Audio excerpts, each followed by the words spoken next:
ಹೊಲದಲ್ಲಿ ಕೆಲಸ ಮಾಡ್ತಾ ಇದ್ದಂತಹ ವಿದ್ಯುತ್ ಸ್ಪರ್ಶಿಸಿ ದಂಪತಿಗಳಿಬ್ಬರು ಮೃತಪಟ್ಟಿದ್ದಾರೆ. ಇದು ಬೆಳಗಾವಿ ಜಿಲ್ಲೆಯ ಮೂಡಲಗಿ ತಾಲೂಕಿನ ನಾಗನೂರು ಗ್ರಾಮದ ಹೊರವಲಯದಲ್ಲಿ ಈ ಘಟನೆ ನಡೆದಿದೆ.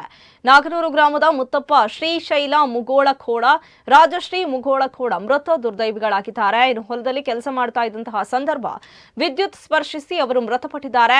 ಘಟನಾ ಸ್ಥಳಕ್ಕೆ ಮೂಡಲಗಿ ಪೊಲೀಸರು ಭೇಟಿ ನೀಡಿ ಪರಿಶೀಲನೆ ನಡೆಸಿದ್ದು, ಮೂಡಲಗಿ ಪೊಲೀಸ್ ಠಾಣೆಯಲ್ಲಿ ಪ್ರಕರಣ ದಾಖಲಾಗಿದೆ.